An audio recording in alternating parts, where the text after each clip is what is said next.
So, here we are again. Now, the reason I didn't get the footage from qualifying for that week's race was that actually I wanted to make sure that the camera would last the entire race instead of dropping off at a midpoint. And ironically, one of the most interesting qualifying sessions happens. As, well, the order is rather normal, but what happened was that me and Bro Hornet, we were apparently setting pretty equal lap times, and he would get the blue flag waved at him. I'd go ahead, and then maybe like 2 laps later, I would get the blue flag, and I'd have to go back behind him. And this was interesting, as we were both just stuck in this head-to-head battle, and we didn't know, like, which one of us should back off or what to do. So, that was interesting. And, well, that's all that really happened. So, back to the camera thing. Now, the issue is that while I believe that if I didn't run the camera for qualifying, that maybe the battery life would be longer, well, it's not the battery life that's the issue. It's the heat of the track. Because I spent the night before finding out how long of a single-time video you can get on that camera, and it was a total of 32 minutes, which is both the time of qualifying and the race combined. So you'd think, there's no issue with the camera. Of course it can make the whole thing. But what I didn't think about was how the temperature could have affected the battery, and it pretty much just ruined it, as it was getting too hot for the camera to take, and it shut itself off. And that ruined all the footage. So that pretty much confirms that I'll be going back to the older camera for the next however many seasons go on. So, with that out of the way, here's the parts of the race we have left.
how frustrating one little thing can be.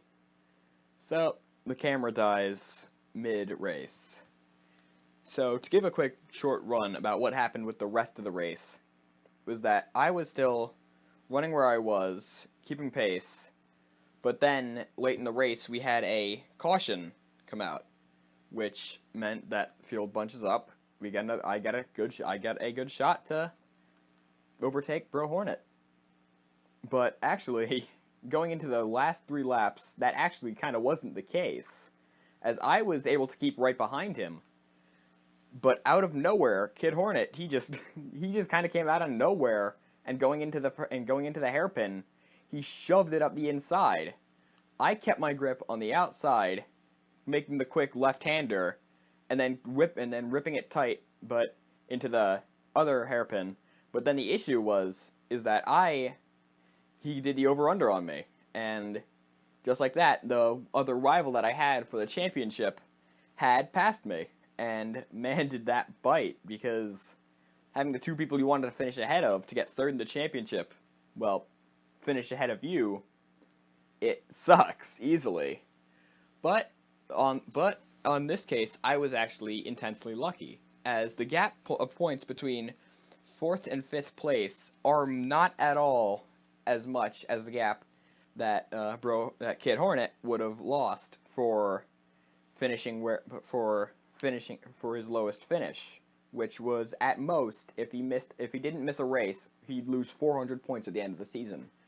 Well, I had missed the 2nd race for a vacation. So that really did benefit me, as while he did finish ahead of me in the final race, I finished ahead of him in championship. But the one rival I was not able to beat in the championship, who was my main goal to pass, was Inanimate Object.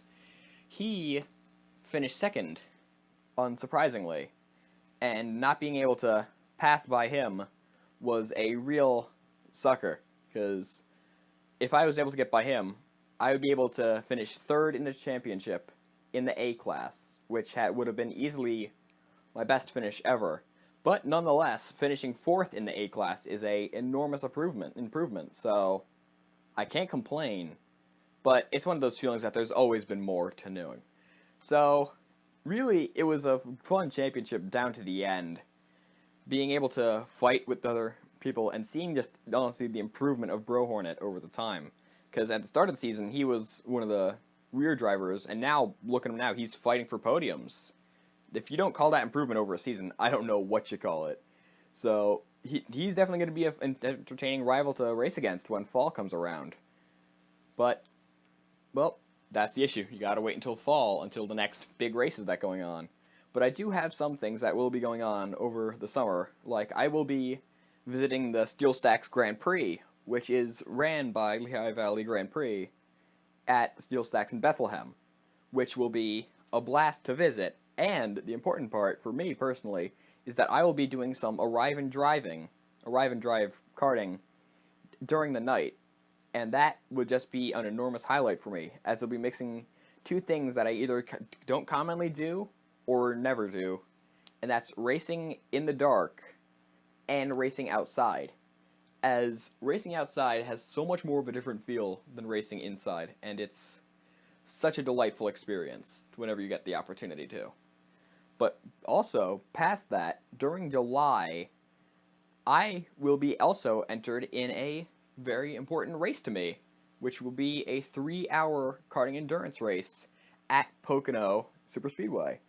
Well, Speedway. Yeah, the Tricky Triangle, simply.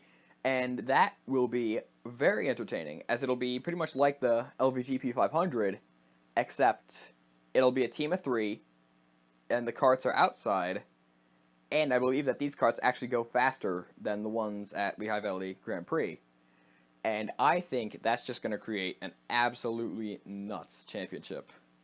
Well, not championship, but race. And I am very excited for it. I will also be seeing if there's any other times I can just do some fun driving, or just driving with friends at the track. So, well, until next time, adios.